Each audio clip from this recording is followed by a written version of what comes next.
Hey kids, you're listening to the internet's wettest podcast about video games, consoles, and pancakes. The SML Podcast.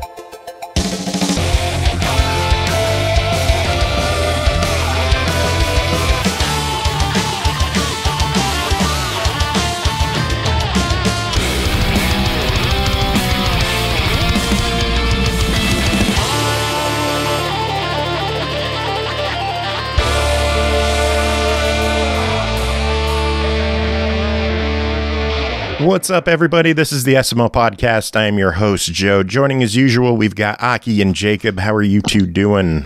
Great. I mean, I'm here. I'm alive. Woo.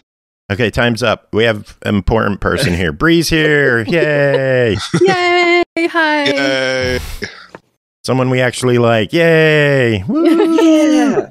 It's like Well, I Brooks like you here. guys too. I'm so sorry you have such bad taste, Bree. Yeah. Well, today's a special episode. Today's Are we going to learn about drugs? no. Just say that's yes next month. to drugs. That's next month. Is tonight's a very special episode about kidnapping or something like that? Probably. Yes. Oh, I didn't know because very special episode. I mean, your That's where your family still is. hasn't gotten home Surprise. yet. Ah. Got you this time, sucker. No, it's my birthday. Oh, Happy birthday. Happy Yeah, birthday. I am officially 42 in about 4 hours.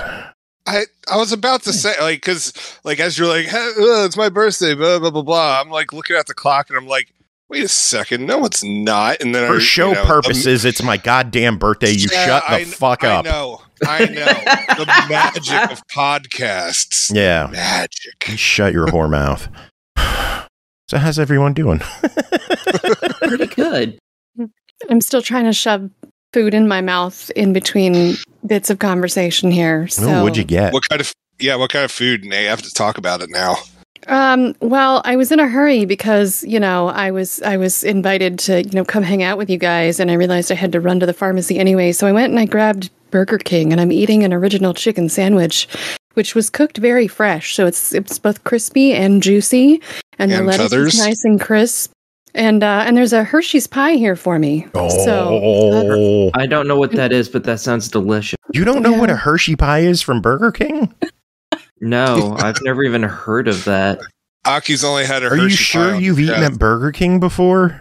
Yeah, I think. They're the ones with Whoppers, right? Yes. Yes. Okay, then yes. Okay, next time you go to one, ask for the Hershey chocolate pie. Yeah. Okay. Man, I made a solid poop joke and nobody said anything. I didn't hear you. So I actually made a cat toy for Teak that looks like the Hershey's pie. Ooh.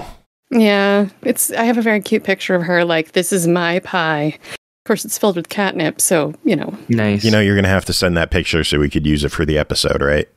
I will go dig it up when I'm finished shoving this food in my mouth. I'm going to mute now while you guys talk. No. We need to hear it all. No, we don't. No, Really don't. I'm good, thanks. Yes, we only need Jacob huffing and drooling on the show.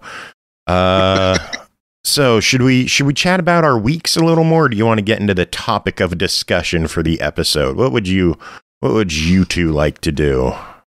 Wait, what's the topic for this week? Achievements. Yeah, Joe had an article basically written about him. It's fantastic. Wait, what? Yeah. What happened? Let's talk about that. All right, hold on. So I talk to this fat bastard like every single day, and he has an article written about him, and it never once came up in conversation. No, it's not about me. It kinda is. Come on now. It's because of me. What did you do? So you read True Achievements, right? Yeah, every day. The whole thing going on with what's the name of the game? One Step After Fall. Yeah. Yeah. I'm the reason that's a thing right now. Legitimately. Yeah, like a couple days ago I saw the German version go up for achievements on True Achievements, and I tweeted at Chris Charla of the ID at Xbox program. I'm like, hey, this is the third version of this game with an achievement stack, and the only thing that's different is the language. And later on, I found out it's not just only the language that's changed, it's only the subtitles that are changed. The actual voiceover is still in English. So the only thing that they changed is the subtitles. And they're reselling it. And I think that's bullshit. I think you should not be selling languages as a fucking standalone game. It sets a bad precedent. It's going to flood the store with different language versions of games that just want people buying their achievement stacks. It's going to turn into the PlayStation Store, which is what PlayStation just started outlawing. And we don't... And I feel like that's totally why some of those people are going to start trying their hand over here. Yeah. Can you imagine if like a Lego game tried that? Like Assassin's Creed German stack. Oh, fuck. I'd play it. I don't even care. There goes 7 weeks of my life. Yeah. But yeah, I tweeted at Chris Charla and he said, we'll look into it. And True Achievements wrote an article about Chris Charla saying, we'll look into it. The only mention that I got was that some person on Twitter made a comment. Yeah, they could have at least identified. Yeah, no shit. They could have given me a shout out. I'm the one who's like, hey, this shit needs to stop. And hey, this shit needs to stop. It really does. Like, Aki, I know you were saying that you don't really mind it. What are your thoughts on things? I don't really care. I mean, if people want to play or pay for easy gamer score, then I mean, we have games like fucking Avatar, which are just but there's a full game there. Yeah, and I don't know if I would even call that a full game. It's garbage, Avatar, but yeah, Avatar's a solid game. It's a solid kids game. Yeah, it's like it's honestly a product of its time. Yeah, like it's not. Yeah, the achievements are cheap, but I mean, like the gameplay itself, it's what was out at the time. Like it's not bad, it's not great either. But when you get it on sale for $5, it was fine. Yeah. I just, I always see all. I actually played a decent amount of that game too, mostly because I couldn't get that fucking 100 combo to work. Wow, you're awful. I know, because like I read it. You know how many That's guides? Sad even to me. You know what? Be quiet. Like you know how many guides I had to read on this stuff. Like I legit got like halfway through the game before I restarted a new game and just tried it again. And, on the intro sequence that you don't have to ever beat. Yep. Yeah. Yeah. I kept getting to like 84 or something like that, and then it would. Yeah. It took me way more tries than I care to admit. Oy vey. Yeah, so whatever, it's a decent game. So if they were doing full retranslations of the whole game with fresh voiceovers, I can understand making it a separate release. But to just change the subtitles, I think it's bullshit, and it should not be allowed by Xbox. Yeah, I find the conversation on TA to be a bit more amusing, personally. Yeah, because a lot of people there are like, oh, gamer score doesn't even matter. That's why I only care about the fucking TA ratio, which for anyone the artificially inflated TA ratio? Yeah.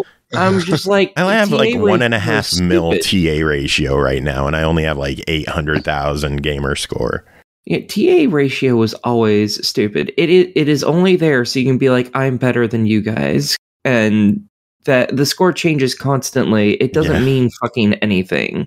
There are people who maliciously, during big competitions that I won't name, go and tank the ratio on purpose to screw with people's numbers. Like, no, it's pointless. Wow. Yeah, like and there's a lot of malicious people that if a game gets screwed up, like for instance, back on the 360, the first Tomb Raider reboot game, you know how sometimes you'd play that game and achievements just wouldn't pop on occasion, and then you'd have to replay the game and get them. I'm dealing with that right now.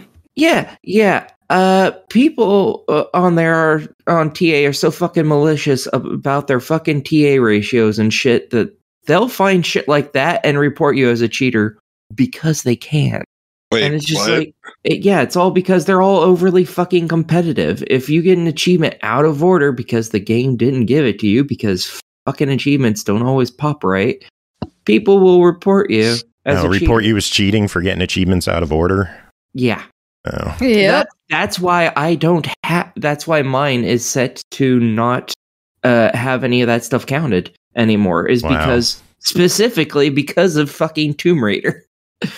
And it's just like, well, okay, then fuck you guys. I guess I don't care. It's like I've never liked any of that shit. I'm just like, that's why I go for 100%. I'm like, I've beaten the game. That's but now you can get 4 100% on One Step After Fall. Yeah, I think you could get it on Xbox, you could get it on Windows 10, you could get it in German, and you could get it in Spanish. Oh, but wait, there's more coming. They're also going to put it in Portuguese next, because that would be the other language native to the developer's location. So I don't understand why they aren't just putting that as just new subtitle options. Exactly. That's the fucking point I'm making. Yeah. Like, I they shouldn't be selling it. That shouldn't be paid. That should be in the game. It should be a free update. There was a perspective I heard about how, in some of the bigger conversation, and I apologize that I don't know who brought this to my attention in the conversation, but the idea that Microsoft created this smart delivery anywhere system and is trying to encourage developers, both big and small, to allow for those things where possible. These companies that are coming in to try and offer these stacks are kind of ruining the spirit of that Microsoft was trying to build. And if they aren't changing the language to enforce that value that they were pushing on the community to make it consumer friendly, that's a problem. Like if I could buy I don't know, what's something that came out on multiple platforms recently? Peppa Pig. There's not 2 versions of Peppa Pig, you moron. Oh, well, you didn't make that clear. I just said. You only asked, like, what's something that came out. Okay, if you buy Hogwarts Legacy, when May rolls around, you get that. If you buy the deluxe edition, you get the regular version, or the Xbox One version free. Right, because we're still on the cusp of this change between generations. If I could do that for one price, why can't I get all of sometimes used releases for one price? Why do I have to buy one version and then a separate version? They want money. Or the companies that put out Windows stacks as well. Yeah, there's games that have 3 versions, just Xbox, Series, and Windows. Not even bringing languages into discussion. Are we going to get an Xbox Spanish, a Series Spanish, and a Windows Spanish? Maybe.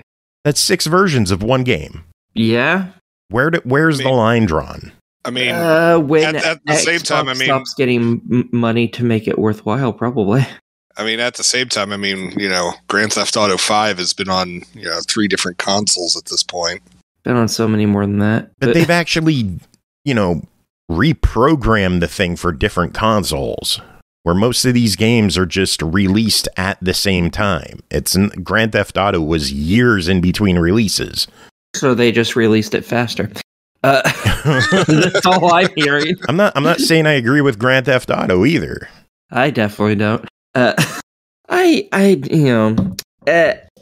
think this will stop happening when it stops giving Xbox money. I just think it's a bad precedent to allow multiple languages to be released for one game. It's going to clog up the store. It's going to confuse buyers. There's going to be people buying a Spanish version, not realizing it's a Spanish version and getting pissed off at Xbox for selling them that. I think it's a bad idea. Yeah, I've never particularly appreciated selling it in different regions in general, because it's always due to some censorship. You can't show this in this country or this in this country, so let's make them different. I think all that shit's stupid. Just put the full game out in every country. Yeah, go Thimber's saying, for example, you buy Cuphead, you play it on Xbox One, Series X, and Windows Store. Smart delivery. Everything should be smart delivery. Play anywhere, smart delivery. Yep. Yeah, that would be nice. Everything should have that. Companies really like getting more money, so. But you know what I'm not going to do? I'm not going to cry if the developers of that game don't send me a code. Because I'm not going to name names, but there's an outlet who decided to complain about the fact that they wouldn't send him a code for, I think, the German version, and finding out that he actually got a code for the English version a few months before and never covered the game.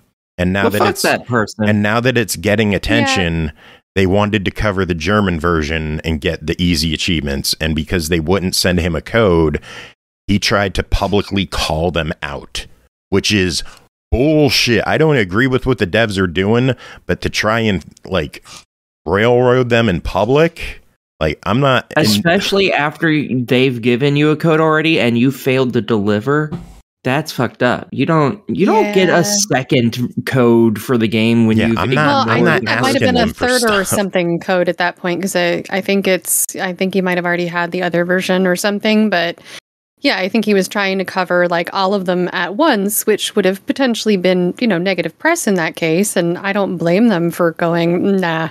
Yeah, I agree with them. I side with them on the thing. I don't side with them on what they're doing with the releases, but I guess in the end, it's Microsoft's decision of what they're going to allow and what they're not going to allow.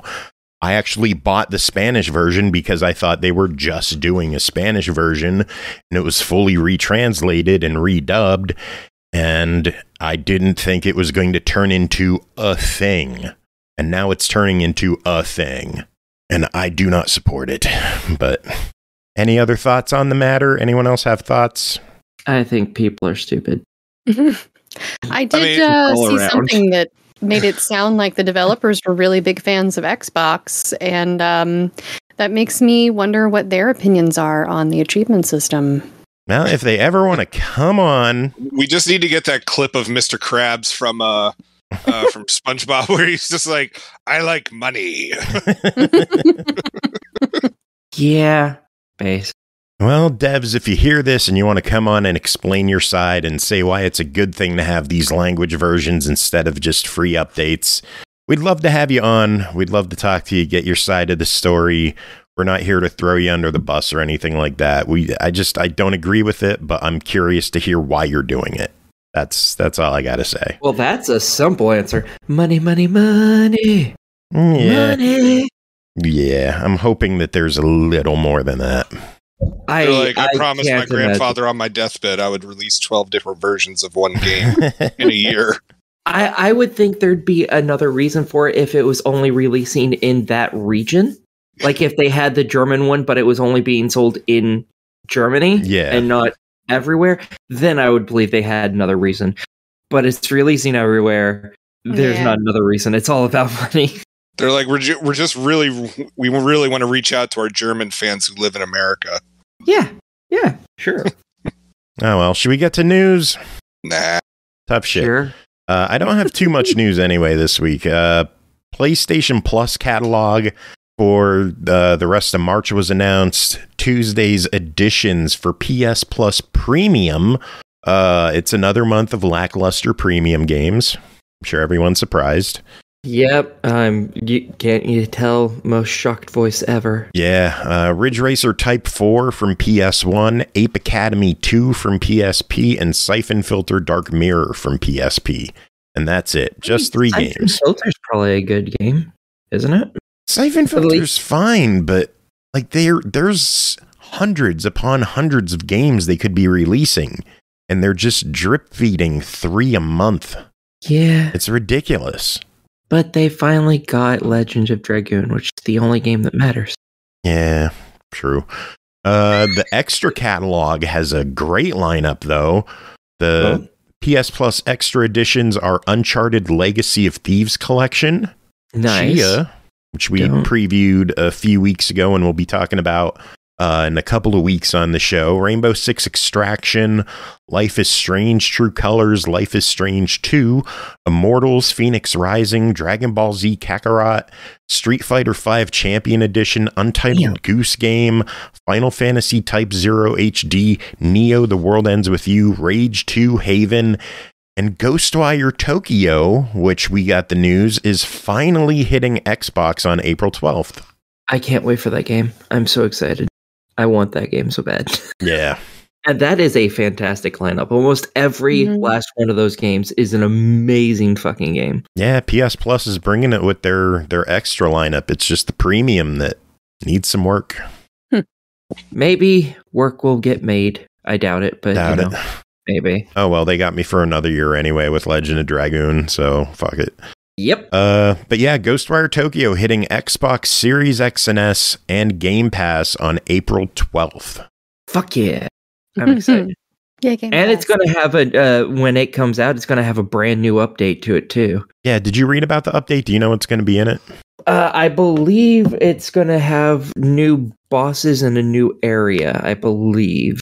I don't remember exactly what it was, to be honest, but it said that there was going to be some new enemies, a new boss, and a new area. Bree, are you interested in Ghostwire? I don't know enough about it to know if it's my kind of game, and that's just something I've got to look up, I guess. Fair enough. Jacob, what are your thoughts? Or are you helping your family? No, I would have told you if I was. Oh. I'm actually just responding to something on the chat. But what are you asking if I have thoughts on? Ghostwire Tokyo. Nope, no thoughts. Okay, cool name, apparently though. only I'm super excited for it. I guess that it also isn't particularly shocking. I mean, I'm just looking at it quick. It's by Tango Gameworks and Bethesda. So, I mean, I'm kind of interested immediately just on that, having recently played Hi-Fi Rush for the first time. So, yeah. Completely different type of game. Oh, sure. But just like understanding more slightly. about a development team and what they're capable of doing, that piques my interest at least to go look into it more. See, I like it for the monster lore aspect. I love games like this. It's fantastic. I love that Jacob is having like meaningful conversation in chat, but not on the show. Isn't that standard? I mean, I also was trying to have meaningful conversation in chat, and it didn't With get all the acknowledged. skulls? No, I said that the cat picture was in the Discord. I mean, you demanded pictures of my cat with a pie, so, you know. That's fair. Actually, now that I think about it, no, that I usually don't have meaningful discussion in the chat. Usually, No, you don't. I try to start singing the song that never ends in the chat, and then I get bored. It's a cute kitty. Yeah, it's a cute kitty. I bet the amount of hair that cat gives off is insane, though. Foofers.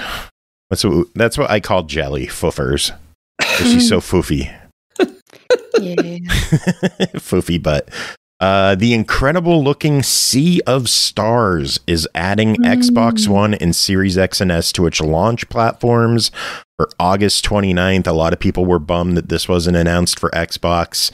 It is coming to Xbox. It is hitting everything, and it looks incredible. I actually have to look this up because I don't know what Retro this is. RPG. Ah. Yeah, that's very I've much up seen my it. alley. Yeah, it looks nice. Now it's coming to Xbox, so fucking awesome. Last bit of news I have is that Nintendo Online is adding a couple of games to its lineup.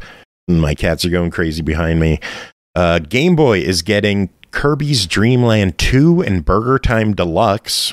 Yay for Kirby! Yay, Kirby. SNES is getting Side Pocket, some pool. And NES I play is Side Pocket sometimes. during the show. That's why I'm always heavy breathing. Yeah, I figured. Mm-hmm. No, it's not because he's doing it. It's because he's trying to shuffle around under his stomach to get to it. That's what the heavy breathing is from. I have to lift up my fupa. Yep. You gotta snort out of Aki. I love that word. I don't know why. Finally. I love the word fupa. I don't know why. Every time I hear it, it makes me want to laugh. Oh my god. And NES Online is getting Xevious. I have no idea what that is either. It's a Namco shmup. It's like one of the oldest shmups out there. It's good and modern. Oh, so Carnage wants it. Okay. Nice and modern for I mean, Nintendo. I might also want it, but, you know. I don't understand how any of you like those types of games. It's a shmup, Scotty. It's a shmup. A new one on the Switch. It's a new old one. Yeah, well, yeah. It's Xevious. I'm pretty sure it's on Xbox. Well, In now one of Carnage multiple has a new collections. place to I was play going it. to say, I think there was a 360 port. I'm not totally sure. I'm pretty but I'll sure it look had that a up. 360 arcade port, but I don't know if it's backward compatible, and it's been on multiple Namco museums. It was available on the Xbox 360. It has since been delisted. So there you go. Wait a second. How the hell do I have achievements in it? I don't think I own this game. It was on the Namco Arcade Museum disc. Fall into the abyss of my gaping butthole. Oh, which I do have that. Oh, man. Randall, thank you so much for the raid. Good to see you coming by. Good to see you. What were you doing? Drawing stuff? That's what you usually do on stream. Sorry that you felt you needed to come here. I'm so sorry. You're so helpful, Aki. Hey, I don't know if the people who watch them know what the hell they're getting into coming here. I'm so sorry for all of you. My apologies in advance. That is fair. That is fair indeed. What kind of news do you two have? Well, go ahead. I was going to say, I only have one bit of news. Voice actor and regular actor Lance Reddick passed away the other day. He did voice acting for Destiny and Horizon, and he was also Albert Wesker in the Netflix Resident Evil series. We don't talk about that. I still have yet to watch it. I heard it was like it whatever. was not very good. I mean, to be fair though, I mean like that's all of the movies were better.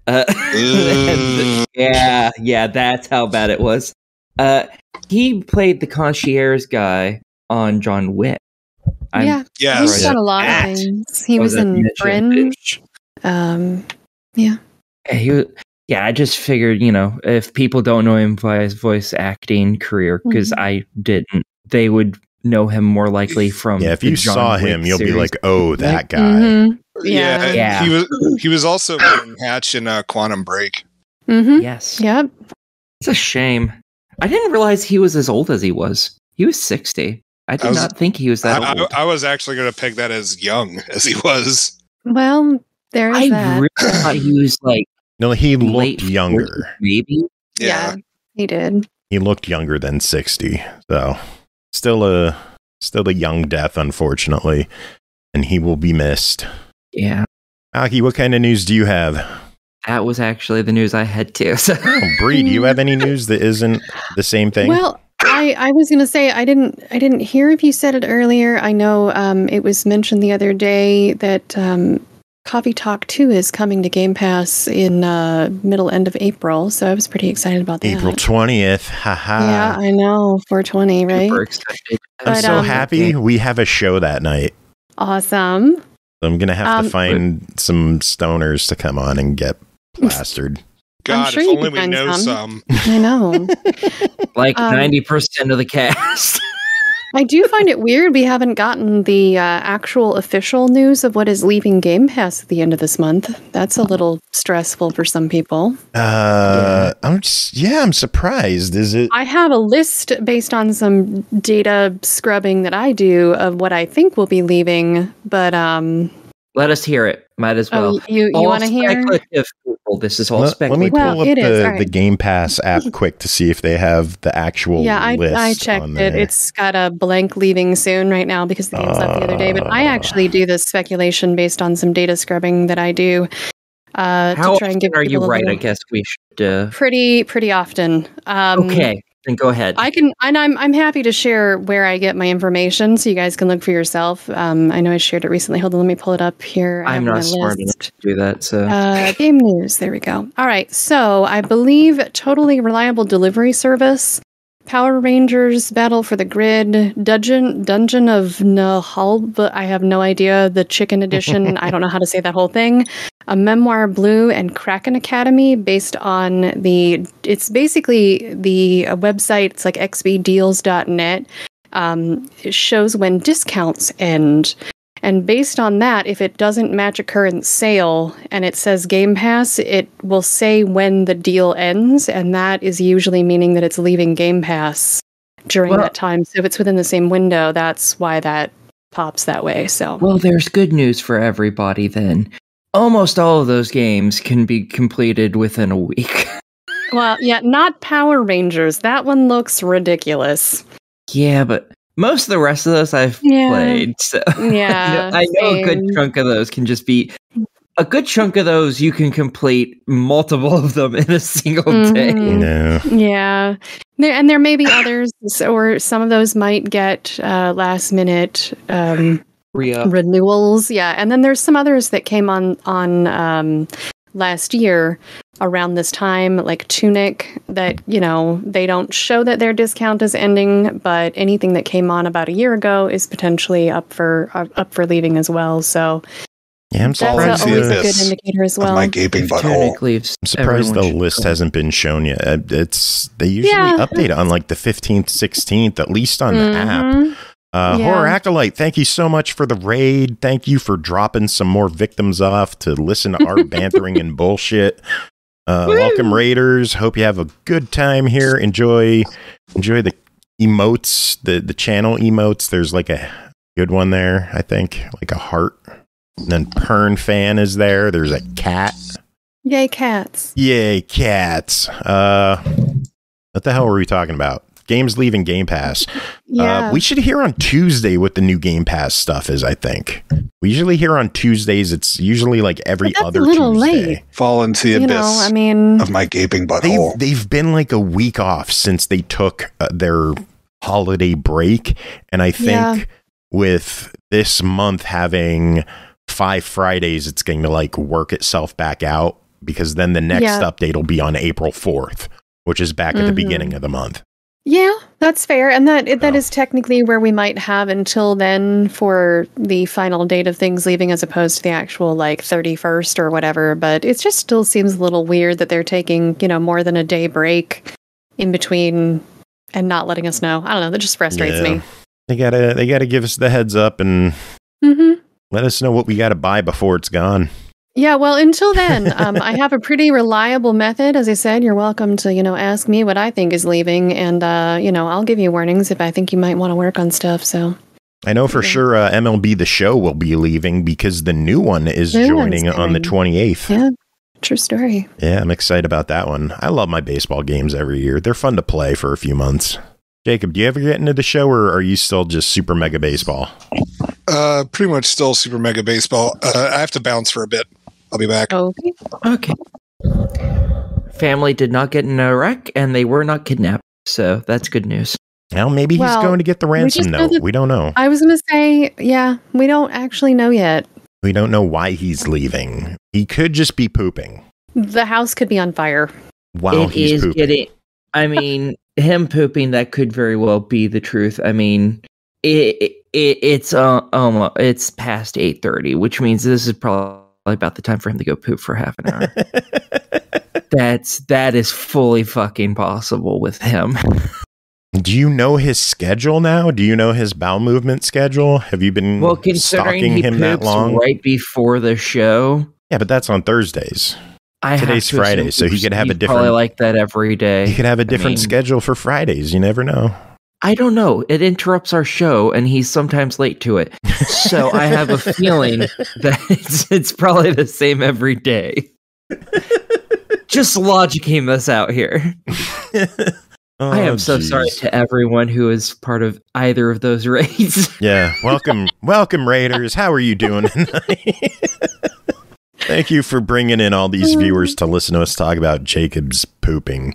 Should we get to reviews? We have a handful of reviews to tackle tonight. Aki, do you want to get into these? Sure. Bree, did you want to stick around for reviews, or are you going to head out? I can hang out. Let's do this. Cool. Well, the first game we're going to talk about tonight is called Mato Anomalies, developed by Arrowiz Games, published by Prime Matter, released March 10th on Xbox One, Series X and S, Switch, PS4, PS5, and PC for $39.99. Mato Anomalies is a turn-based RPG that takes players on a journey across Mato, a fantasy neo-futuristic version of the old Shanghai. Take control of the dual protagonists, Do and Graham, to investigate strange anomalies around the city, or venture into rifts to battle demonic abominations determined to bring about the city's downfall. Aki, tell us about your time with the Mato Anomalies. Okay. In this, you are in a place called Mato. It is a large city that seems to be cut off from the rest of the world due to some weird anomaly. The people are in different tiers. There's the ground tier, which is basically poisoned air and shitty living for the poorest of the poor, all the way up to the head people who, are the fancy cocksuckers. And yeah, you play as someone who's in the middle tier called a Doe. He is a detective. Your introduction to him is him getting home and getting kidnapped by 3 men. Because, that's great. Yay. You are put off to find this mysterious underground thing called Holdout. No idea what it is. No one sells it, even though people are getting a hold of it through the black market. Don't know what it does, but you're looking for it for, we'll call this lady an information broker. She's basically a mob boss, realistically speaking. There you get pulled into this other world, where there are monsters that your gun cannot hurt. So you're kind of super fucked. And then poof, here appears a very messed up dude called Grim, who cuts the shit out of these things, and they all die, and it's fantastic. And there you go. He leads you out of there, and that is how the game becomes split. You walk around the normal world as Doe, collecting side quests and main quests and everything. The whole story basically goes through him. And then when they go into the dungeon, it switches over to Grim, because he's the only one who can fight. Doe is fucking useless in every conceivable way. For instance, he can't run to the first stoplight from his house because he's in such bad shape. So yeah, it's bad. And they're fighting these. I don't know what they're actually called because I don't know how to pronounce it. But it's like Bautai or something like that. And they're just these weird monster things. Like one of them looks like a bust of somebody's head. Another is a bunch of Tetris blocks. Another is this weird blob thing with 4 legs that has a human face at the end and a helicopter blades on top of it. Like these things are all just really weird shit. And they come about and create rifts to our world because of all the negative emotions and stuff, and they suck up all that stuff and become powerful. And if they become powerful enough, they can step into the real world, which causes big problems. Namely, they're able to destroy a lot of shit very, very, very easily. So you guys are trying to figure out what Holdout has to do with them and to stop all of this, because Grim is only focused on killing those things. He doesn't care about Holdout. He doesn't care about anything that Doe's doing. But Doe is able to find these rifts for him because they happen to be around all these places where Holdout is. You run through dungeons as Grim is a good part of the gameplay, and as other teammates when you obtain them. And you have turn-based combat. You get to choose a bunch of different attacks or skip your turn, occasionally healing if you want. There's no defend button, which is crazy to me. So you're going to take a lot of damage, but you also deal out a lot of damage. It's great. There's plenty of bosses in there. There's lots of the bosses end up being just other variants of these creatures. They're called like champions or something. And then you have actual real boss fights that are unique individual things that you don't fight anywhere else in the game. And very unique. And they'll fuck up your shit, yo. Everything outside of combat ends up being, just collecting side quests generally, so you can go into another side quest dungeon to go kill something, and then you get some free shit, and it's great. Yay. But occasionally there's also companion quests, which is basically you go up to them and you talk to them and you get to learn a little bit more about them and you increase how much they like you, which I assume impacts which ending you get, because there's 2 different endings to this game. I haven't gotten either of them. I'm in chapter 5 of there's at least 7. I think there's probably 8. And I'm in chapter 5 right now. I've probably put 30-ish or so hours into the game so far. So it's a hefty one. Yeah, it's pretty hefty, especially if you're doing all the side quests like I am. Yeah. Bree, how much time did you put into the game? I did about 4 hours the other day on stream, and I mean, some of that was just me like talking to people and whatever, but and cat time, of course. Well, yeah, obviously cat time. Yeah, the first handful of hours that I spent in the game, a lot of it revolved around trying to figure out how shit worked, realistically speaking. Because the game's like, oh yeah, there are side quests, there are main quests, there's companion quests. And I was like, okay, I guess I'll talk to everybody and find the side quests. And I'll talk to Grim and see if he has a companion quest and all this stuff. You don't do that. Don't waste your time doing that. The game will eventually pop up something on the map that will tell you, oh, here's a side quest here. I spent hours talking to literally everyone I came across, being like, do you have a side quest? No. Okay, you? No. You? No. Fuck. How do I know if they have a side quest or not? And yes, don't waste your time with that. There's also another, it's bad. There's also another mechanic in the game that's called mine hacks. And basically sometimes you need information and certain people have it and they're dickheads and they're not going to give it to you. So you kidnap them and you make them give it to you, which sounds a lot dirtier than that was supposed to. And you go into their mind basically with this glove that you have. And you basically, it's a card battle. With prearranged decks, so you don't have to worry about collecting cards or anything. It's a prearranged deck. Every one of your companions has 2 different decks, basically. One of them, if you get far enough into their companion quests, it'll unlock a special one, and then there's the standard one. Once you unlock that team member, you get it. And basically, you're attacking the person's mind, but they also have demons attached to them, which give them certain benefits. Like some of them are, if the host does damage to you, they get an extra 2 damage and 2 defense each time added to their stuff.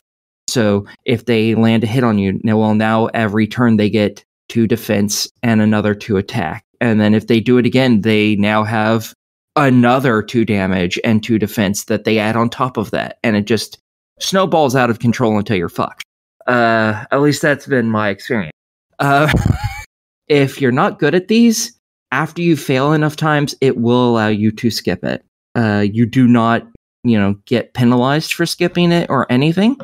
Most of these you're probably going to succeed. Usually once you unlock a new deck, you want to use it for the next person you're fighting against until you're getting the companion decks. Then you just switch to those and figure out what's needed for that individual character. Because some of them are like, oh, they have a whole bunch of attack that they do every turn. Well, there's a defense base. So obviously that's the one you want. So on and so forth. And I didn't think I would like it because I hate card games, realistically speaking. But they're actually, it's really good, especially later on once you get the other decks. I don't know. Aki likes card games now. I hate that I like it. Same. Some of the decks are confusing, especially when you get to the advanced decks, which are the ones you unlock through your companion quests, because they have different meters that allow them to attack in different ways, and they don't really explain how any of that works. And it took until actually just last night until I actually figured one of them out. Because they don't explain it. They give you the tutorial of how to do it basically, but then they never tell you really the advanced stuff. They give you a little like sentence or two explanation for each deck when you're looking at the deck, because it explains what the deck is, but it doesn't really explain how to use it, which is a shame. And you pick up weapons through the main game for combat in the dungeons and stuff. And yeah, that's really all there is. There's 3 different languages. You have Chinese, to buy each individual language? No. There's English, Japanese, and Chinese. I don't particularly like most of the English voice actors. They sound too high-pitched and annoying. I like both the Chinese and Japanese voice actors, though. They're really good. And yeah, that's about it for that. I had some problems with the game. What kind of issues did you have? Notably, it's when buying and selling equipment, because you have gear which increases, this will give your team more attack, more HP, more what have you. And then there's also weapons that you can buy and sell. When you're selling them, or each gear item, I guess, has unique properties to them. So if it's anything above like a standard shitty white version, there's green, uncommon, blue, rare, purple, epic, and gold legendary. And each one has extra stuff. Like this weapon might give you better accuracy, and the next one might give you, better accuracy and lifesteal, and it'll damage normal enemies more or what have you. When you go to sell weapons, it doesn't tell you that information at all. So you don't know what the hell you're selling. Yeah. Which is a big fucking problem. And when you're buying stuff, it doesn't give you that information because it picks it at random when you buy it, which fine, whatever. I don't like that. It irritates me, but whatever.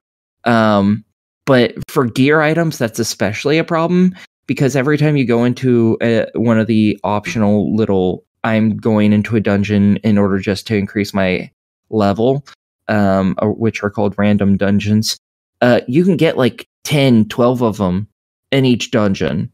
So like right now I have probably 100 of them in my inventory, and each one is different. Like there's a group that's just for HP, a group that's for this type of attack, ones that are like, oh, this does these 3 different things, and you have to connect them in this grid together in order to get them powered up more and more, so they give you more and more unlocks, and they don't connect to different sets. So when you're selling stuff, you want to know what that extra stuff that is in it is, because you might be like, this one goes in this place on this grid, but I have 4 of them, and 2 of them are blue, but I only like one of the blue ones. No, what other problems have you run into? That's a majority of it right there. So it's very specifically that. Be more clear about what the hell you're buying and selling. Yeah, that would be great. There was another problem, but I don't remember what the hell it was. I think my other problem was how hard some of the card battles were back before I got the more advanced ones. Well, we need a verdict on this one. It is sitting at $39.99. There's also a deluxe edition for $44.99. That's only a $5 difference. It comes with a Gears pack, a Pioneers badge, some extra cards, like some kind of typewriter thing, a digital art book, a jukebox, a special weapons pack. It sounds like this is a really good deluxe edition for $5 more. Yeah, get the. I say either one of them is worth buying.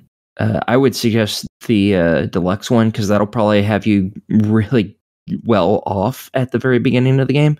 But even the standard one, the game isn't particularly hard. One of the best things about this game is that it has auto battles. So you can get into a battle and then do something while it fights for you.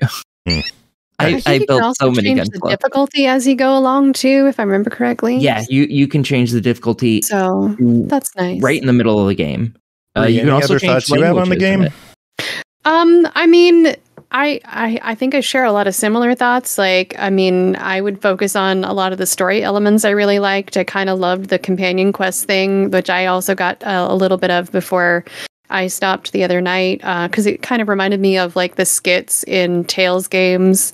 I like those sorts of deepening relationship kind of little mini quests, and I hope that it will have some change on things down the line. I really thought the deluxe edition was a good idea, and again, like I wasn't expecting. I was like, oh crap, card battle system, but I actually really liked what I've played of it so far, and I'm looking forward to kind of playing with stuff and seeing, you know, how deep that goes. And just I thought the whole like enemy section, the anomaly, like void pocket realm, whatever you want to call it, and the enemies, the Bane tide in it, were all kind of representative of these like different, you know, greed and avarice and all these things were just like really creatively done, and I don't know, just a really neat world. So cool.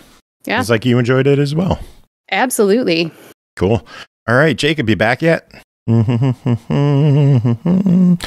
All right, next game to talk about is the Dark Picture Switchback VR, developed and published by Supermassive Games, released March 16th for PS5 and the PSVR 2 for $39.99. Immerse yourself in this fast-paced roller coaster action horror shooter where every move you make could mean the difference between life and death. If you were a fan of the original PlayStation VR, chances are you've played Until Dawn Rush of Blood, which was a roller coaster shooting gallery type of game. And this is basically the spiritual sequel to it. It's once again developed by Supermassive Games, the makers of the Dark Pictures anthology. This is from what I could tell, a standalone game in the series where I don't know if it has any connections to the others, but it has its own set of stories and missions that you go through. Everything is done via an auto-rolling minecart, basically, where you're just sitting in it and you roll through the areas. Enemies will come at you. There will be targets that you have to hit for extra points. The big thing with this game right off the bat that I noticed is visually it is very subpar. Like, I noticed graininess in the game. Some of the character models weren't as impressive as I had hoped. After seeing how crystal clear some other games were on the PSVR 2, it was kind of weird to go back in it. It felt like the PSVR 1 again. Had that graininess and kind of fence, like screen door effect that some VR stuff has to it.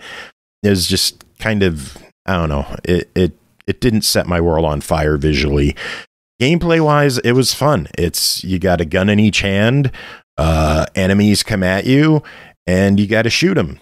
And because it's in VR, they are really, really good at fucking with you and just screwing with you through misdirection, where something will be happening over on the left side of the screen where like a boat will come crashing through the wall. Then all of a sudden you're getting damaged by an enemy on your right who's right in your face, scares the shit out of you. You almost drop your controllers. You go to pick them back up and you end up grabbing your cat's tail. And then you start shooting and you shoot the enemy in the face. And you sit back and relax and you take a deep breath and then realize that more enemies are coming after you. It is a wild ride. It is possibly a bit too wild in some respects. I suffer from motion sickness in a lot of games, and so far with the VR2, I haven't had any issues with motion sickness until this game. Some of the faster roller coaster sections, they just got my tummy a swirling and a gurgling, and I had to take the headset off and take a few minutes to myself to just take a deep breath and cool off. I'm trying so hard not to laugh at you. I'm so sorry. I mean, laugh at me, banter with me, so I know someone's actually listening. Do you have any questions about the game? Is the cat okay? That was really my question. Simon is fine, although he does not know when to get the hell away when you're doing VR. Ashley was doing VR yesterday. She was playing Puzzling Places, and this was her first time playing the VR too, and she stepped on Simon like 3 times. Oh, Jesus. He keeps just laying on the floor in between your legs while you're playing. And your cat is not very smart. No, Simon's a dickhead. He might be trying to kill you. I think so. I think he's trying to kill himself. Jesus. No. If we fall, we're going to break our own neck trying to avoid the cat. Okay. Switchback VR, though, it's pretty solid. It has eye tracking. So, like... So you can stare at all the women's boobs and... There's no boobs. They'll know? Yeah. There's none of that. It's got some tension, some of the adaptive rumble haptic feedback stuff in the helmet, in the triggers. There's areas of the game where you're moving along, you actually have to like duck under beams and move to the left and right to avoid getting hit and losing health. It's fun. I worry that $40 is a bit too much for this game. I don't remember what I think Russia Blood was 20 when it came out. It might have been 30. I think 30 would have been the tops for this game, honestly. Visually, it just doesn't set my world on fire. Gameplay-wise, it's still a good time. Few hours of gameplay there, some good replayability. Try getting high scores. Some of the levels are a bit long. Could shorten them up or give you a better idea of when you're in between segments, because I sat for a while not knowing if a chapter was over or if I hit a checkpoint, and out of just curiosity, I quit out of the game, reloaded my last checkpoint, and it started me somewhere I hadn't been before. So I don't know what exactly. Yeah, I don't know if it like jumped ahead a segment by accident, if I was like the tail end of one and the one was just beginning. It was weird. But overall, $40 on this one. I'll give it a try it. If you have a PSVR 2, honestly, right now there's not a ton of games out that are available, so it's probably going to be at the top of your list to check out. It's not as good as Russia Blood, but it gets the job done if you're looking for a roller coaster action shooter. So, kinky bananas. Yeah. Jacob, you back yet? So useless. Okay. Next game to talk about is The Wreck, developed and published by Pixel Hunt. Released March 14th on Xbox One, Series X and S, Switch, PS4, PS5, and PC for $19.99. At 36, Junon's life is in pieces. Her career is stalled. She's emotionally numb, and her personal life is falling apart. Sounds like everyone on this show. Things come to a head when she's called to the ER and find her estranged mother in critical condition. This is the most important day of Junon's life, and unless something changes, it might be her last. Aki, what is going on in The Wreck? Okay. This game is aptly named because it's going to wreck you. Forewarning, this is a very emotional game and you will cry so much. So much. I cried for about 3 hours straight while playing the game. Yep. As stated, you are at the hospital because your mom has had an aneurysm and she's unconscious, and you have been written in as the individual who's going to make all the choices. You didn't agree to this. Your mom's just a shithead and has forged your signature because that's what she does. And basically, the entire game ends up going with her dealing not just with this, but with past trauma between her and other people in her family. And it's all done through visual novel conversations. Sometimes you'll get to make a choice of what you're saying, which just furthers what you say later on in that conversation, but doesn't actually impact anything.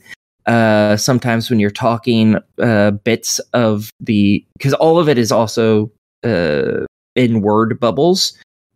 Sometimes some of the words in the word bubbles will be read, and you get to pick that, and it'll continue her thoughts on that. Or sometimes there'll be two of them, and you can continue the line of thought on which one you choose. And then you eventually come up and say something that further stresses or breaks the relationship between you and the individual you're talking to.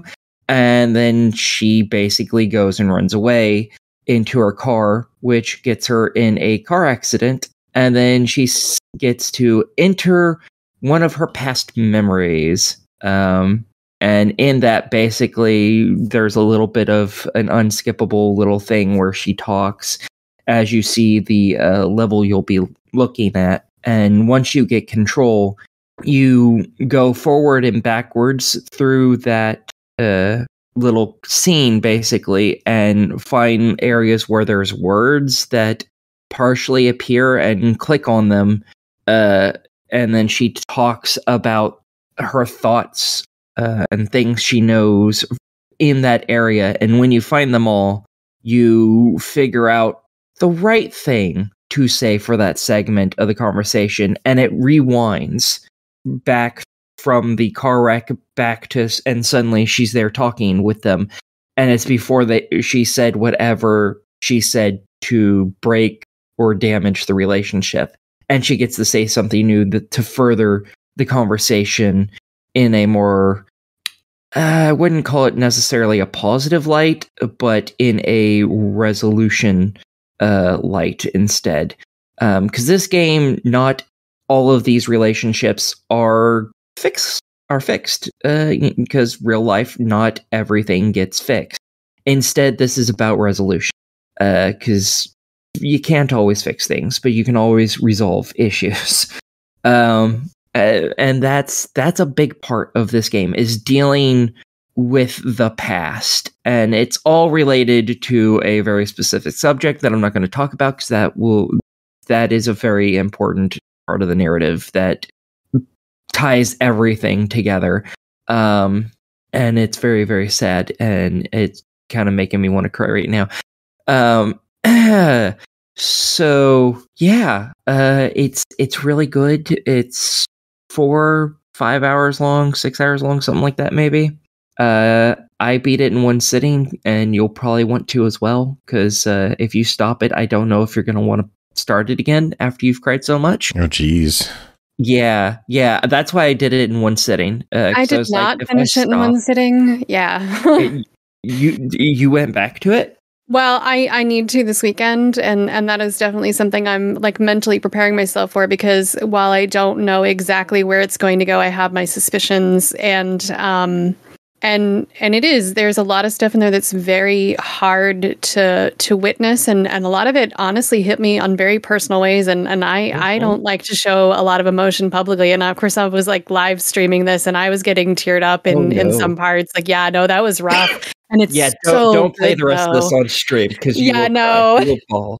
Oh, it's so good. Yeah, this dealt with some personal issues that I had too. So don't go too much more into the subject of the game, just so it doesn't give anything away. It sounds like it's a really heavy but enjoyable experience. $20. What's your thoughts? Yes. Go buy it. Yeah. This is. Yeah.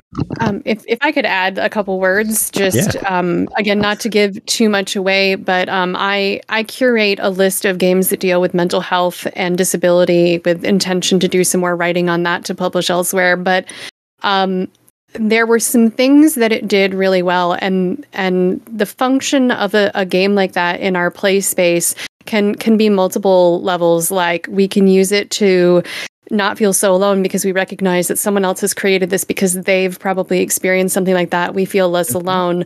Or if we're trying to explain to someone what it feels like to be dealing with a PTSD flashback or something, and that, or grief, or whatever it is that you're dealing with, these games are helpful to maybe use as a conversation piece to go, hey, this is kind of what it feels like if you're not understanding what I'm trying to tell you. And that is something that this game does really well, is give you a physical game mechanic that allows you to maybe show someone what you might be feeling, how you might see things.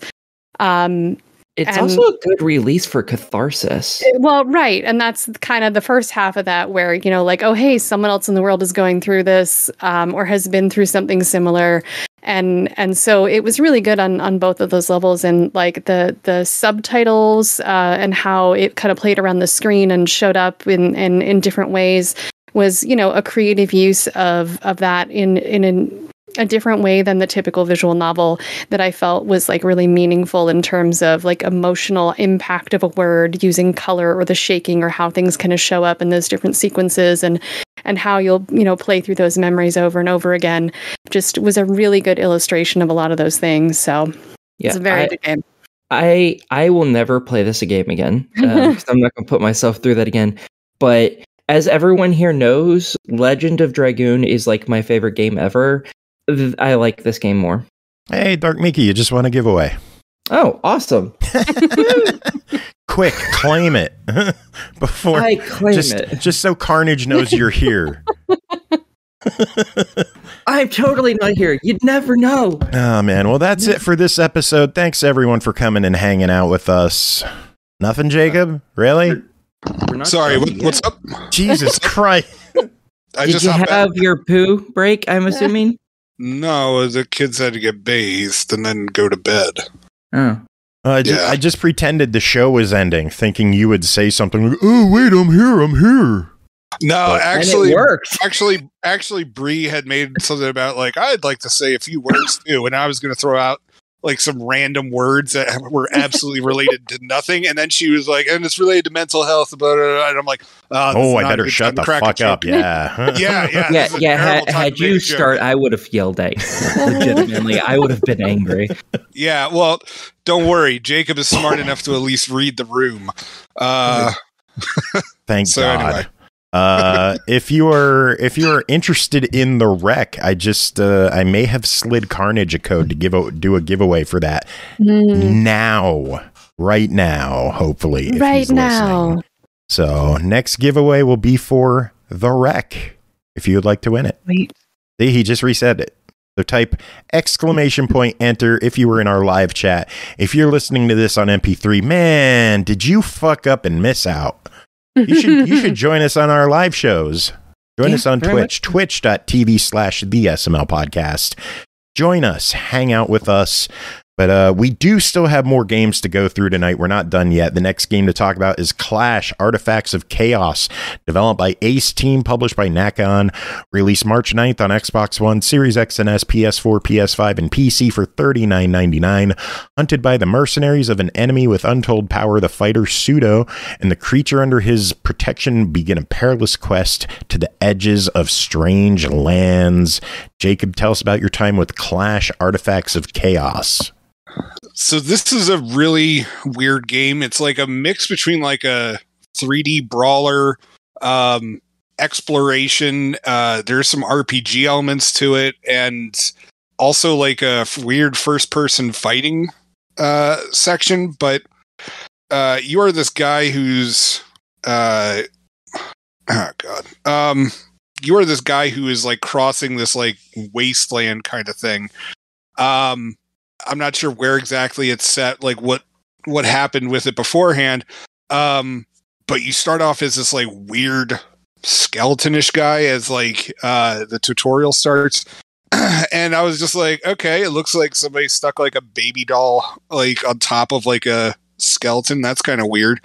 But whatever. And then you actually get to the main game part, and I'm not gonna lie, your dude is ugly as shit. Like, he is the most ugly video game protagonist I have ever seen. Like, he looks like Voldemort with a neck vagina.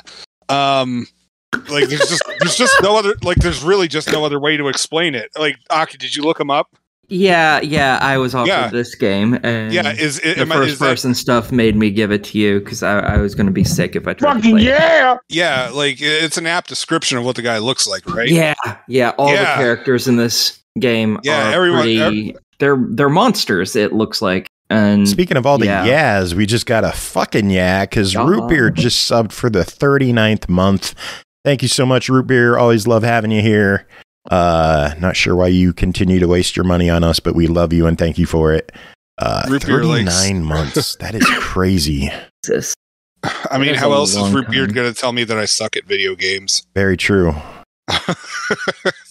But yeah, and so you're wandering this like nuclear wasteland, and it's just you're trying that's it. You're just wandering. And you're like going from like save point to save point. You're running into these animals. or you're running into these, other wasteland inhabitants, and you could try to sneak by them, but most of the time the game is really like, hey, you need to go beat the crap out of this. And then if you die, you actually come back at like nighttime as that like baby head skeleton thing that I was talking about. And and then it's just like kind of like how in WoW, like you have like if you die, you have to like go back and find your body and stuff like that. Yeah, the same thing happens in this game, and it really sucks because like when I died the first time, it was a really dumb death. Like I was beating the crap out of this animal. I was just about to like kill it, and then it sideswipes me and knocks me off the side of a cliff. And I was GG. just like, oh great. Yeah, and I'm just like, oh good, how am I like gonna like get out of this one? But then thankfully like it just puts your body on this one spot, and then there's a beacon for you to follow so you can get back to it. And yeah, it's just like you're just interacting with everybody, and like you're collecting stuff so you can build more weapons, like you're trying to gain more powers and like more moves and abilities and stuff like that. It's an odd game. Like and that first person thing, so what ends up happening is that during fights, if like you're wailing on them enough, like you can build up this power, and then you switch over into like first person perspective, and then you just keep beating the crap out of them. Like once you're able to do that, it's almost guaranteed that you're going to win the fight.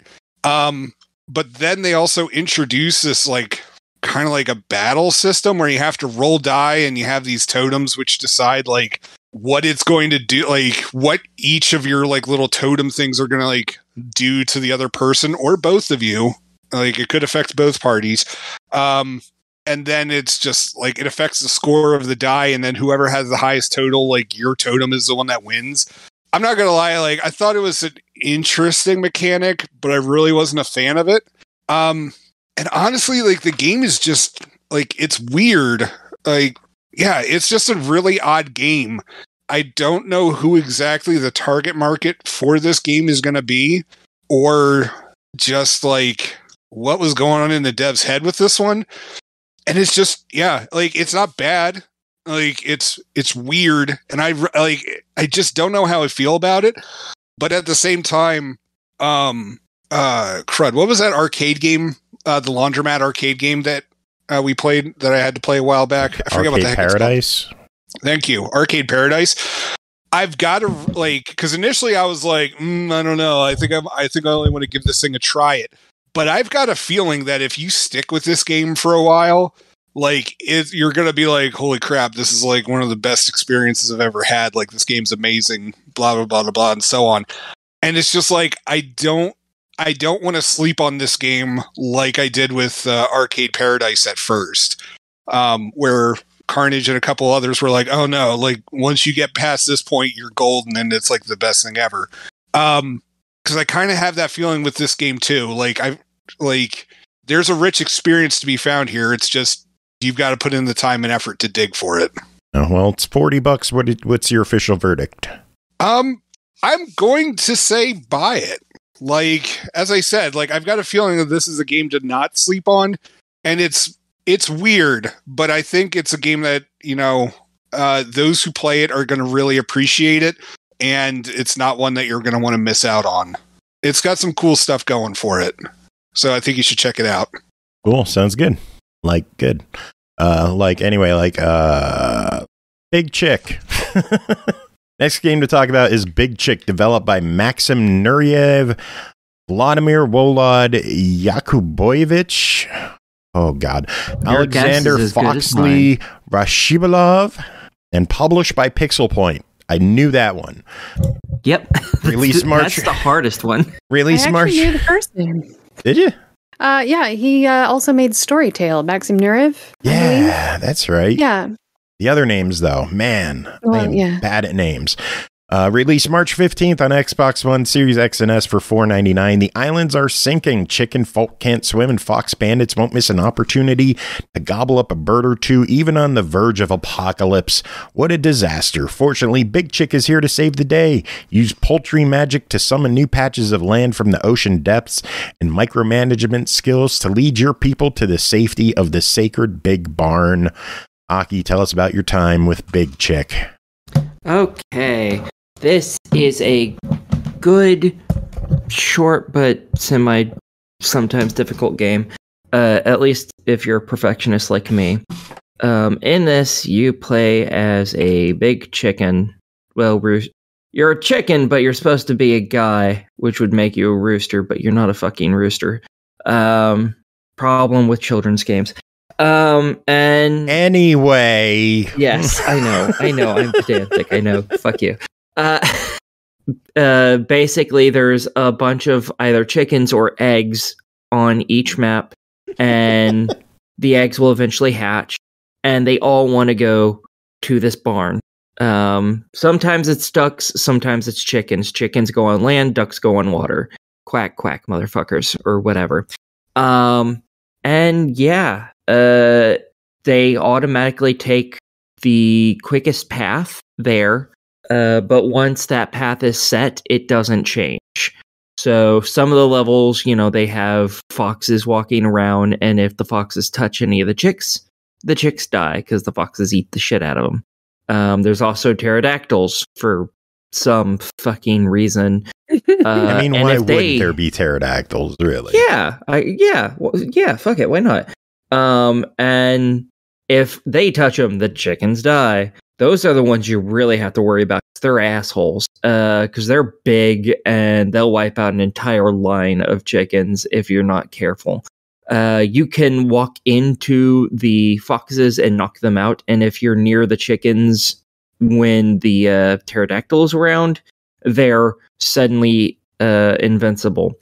There's also some other creatures that show up, like crocodiles replace the foxes for duck levels. They'll go through the water, and sometimes giant water worms or otherwise horrific giant land worms will pop out, and they'll also eat the chickens if the chickens are unlucky enough to be there. And you can knock both of those out as well. And yeah, in it, you can walk around and it creates land or gets rid of land. At first, this level requires more water on it, so you're deleting land, and in other levels, it needs more land, so you have it. But eventually, about halfway-ish through the game, it gives you the ability to swap. Yay! Exactly. That's where shit picks up and gets complicated. Exactly. Oh, I hate people. God, that was terrible. You should be ashamed of yourselves. I'm glad you didn't chicken out on that joke. I know it is something to cluck about, isn't it? I hate you both. So We're birds of a feather over here. You've missed the opportunity to tell them how foul they are. Oh my God! Not you too. No, Bree. No. So, BigChick's $5. What do you think of it? I barely think at this point, thanks to you people with those terrible puns. I think it's a decent little puzzle game. It's not super easy all the time because the chickens start moving once they have a pathway to home. So you do actually have to keep on top of it. So it's not just one of these real quick, super easy games. It is fairly quick, but you have to be halfway decent at it. So I think it's totally worth owning. I think it's a cute little game. Yeah, I think it's an enjoyable one, especially for just $5. It's adorable. Yeah. I think the biggest missed opportunity they had was that there's only 10 achievements and they could have went with 12 or a dozen. No. Oh, soul. All right, Aki, get your cursing out because we're going to family-friendly mode for the end of the show. Do I have any more fucking reviews? No, you're done. Okay, then fuck you people. I'm good. Fuck, fuckity, fuck. Final game to talk. Just mute.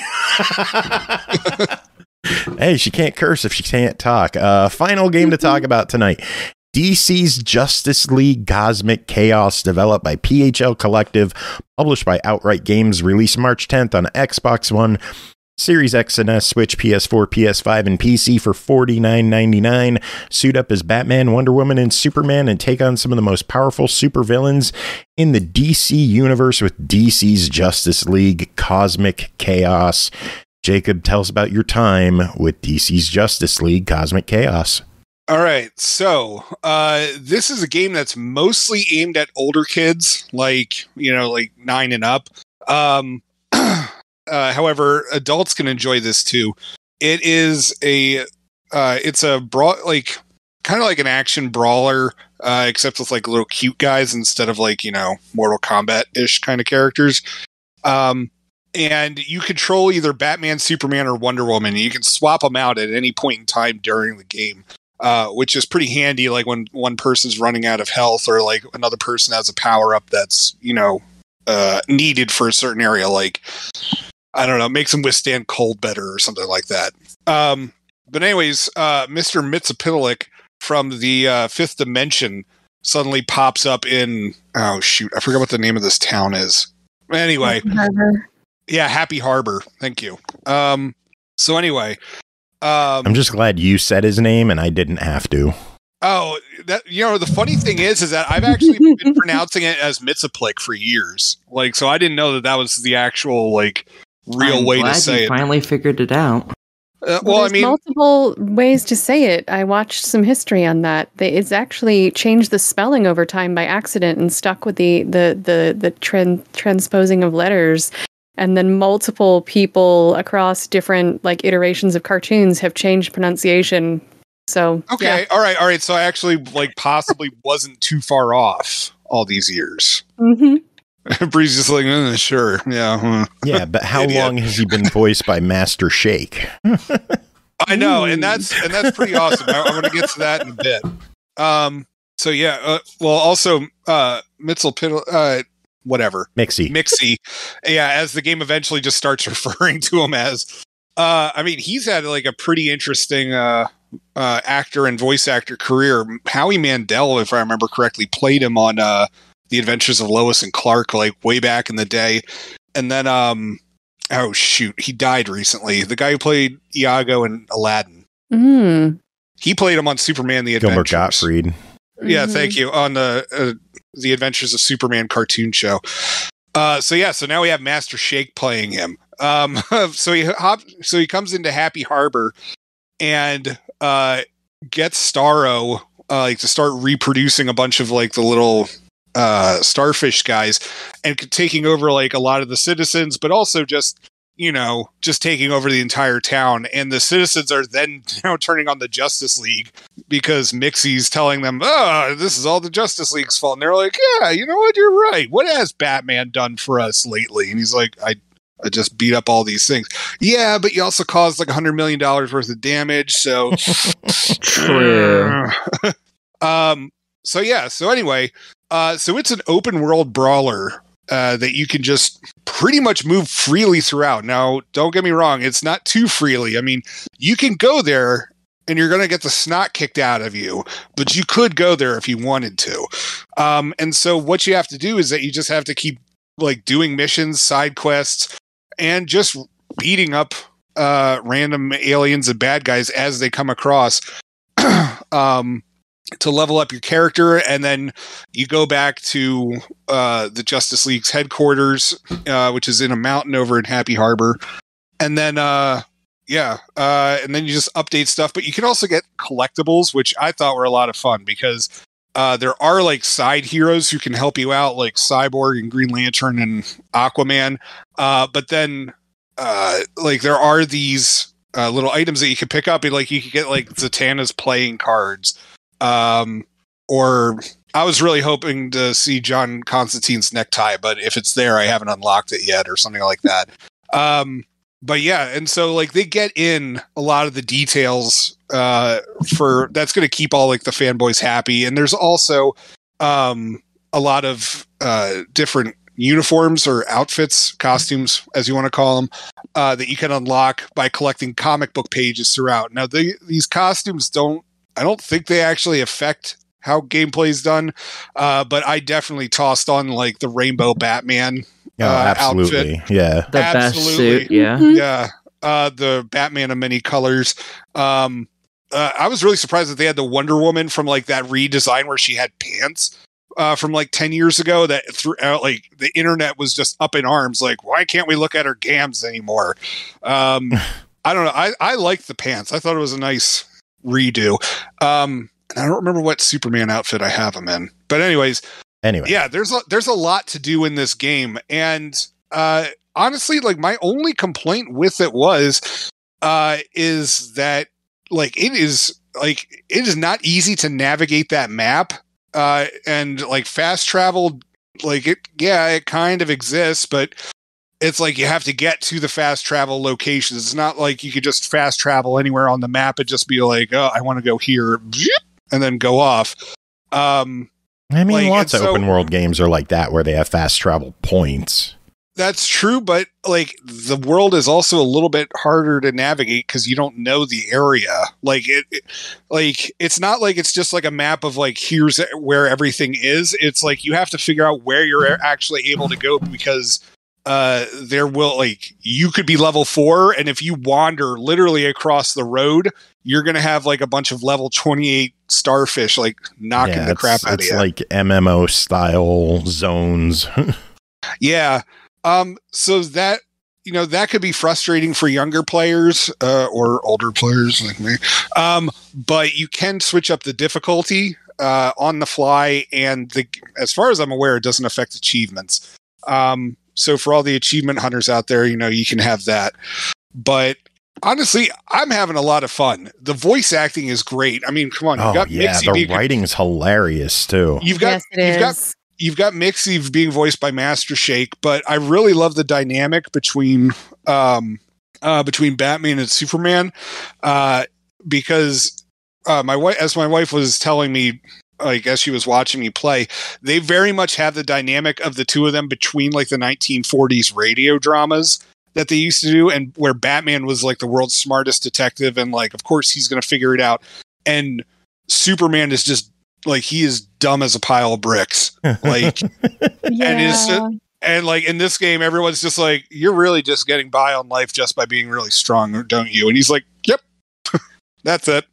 But there is a ton of jokes that like kids aren't, I mean, and they're not like dirty jokes either, but it's just like adults are going to get them, kids won't.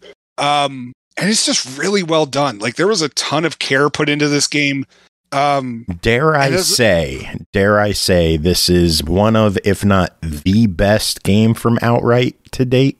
Yes, I would. Mm-hmm. I would agree with that very much. Yep. It's a fantastic open world. The writing is great. The performances are great. It has some minor issues. I kind of wish the camera you could mess with the angle a little bit. I feel that it's too much of an angle to it, but that's minor griping. The game is just solid all around, and it's a really good use of the license, and PHL Collective just nailed it with this one. Mm-hmm.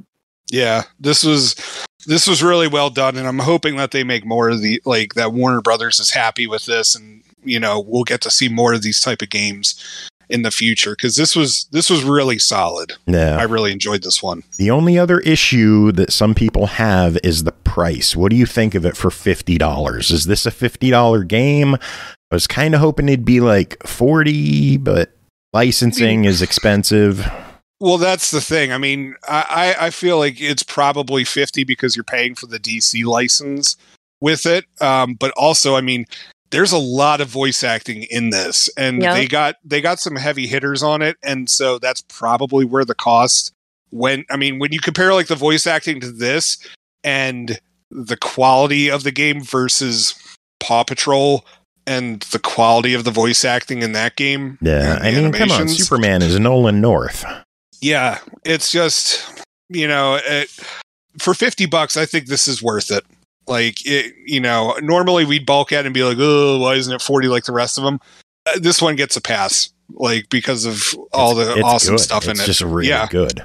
It's solid. Dieter Bader's an awesome Batman.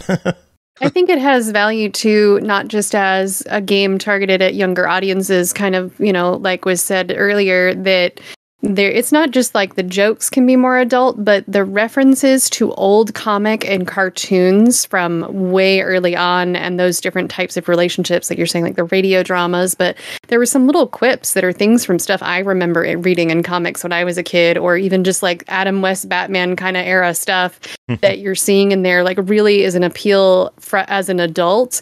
And I don't have children of my own, but like if I had children in my life to engage with, like that's again something you can use as a conversation piece. Or if they're enjoying it more than I am, like at least it's something I can, appreciate listening to, the little things that they might not understand. Like there's a lot going on. And so like if you are buying this from a family perspective, that price is going to give you value for multiple people in the family potentially. So especially I would say with it's co-op. a reasonable price with all that. Yeah, exactly. Didn't even mention it has local co-op. No online, sadly, but two people on the couch playing, father, son, 2 kids, 2 adults. Me and there's Jacob. lots to enjoy regardless of your age. So yeah. I have a feeling when Jacob visits, we're going to be playing this. All right, we are done. That is it for this episode. We made it through. Aki, keep it family friendly because we're going to wrap up the show with some nice family friendly music, something nice, calm, and relaxing from our good friend Viking Guitar. What did I do to you? Why are you punishing me? Oh, Jacob and Aki, thanks for being here, doing your usual thing. Bree, thanks for being here, hanging out with us, keeping us company, and being useful where Jacob fails. And thanks for joining me for 2 of my reviews. Thanks for letting me add comments. Yes, we love having you on. You'll have to come back again soon. We got to get you a review again, so let me know what you're looking for, and maybe we could get you something. But does anyone have any final words to end the show? Happy birthday. Oh yeah, it'll be you. I was gonna say it'll be your birthday. Happy 1 more year older and closer to death. Mm-hmm. Yay.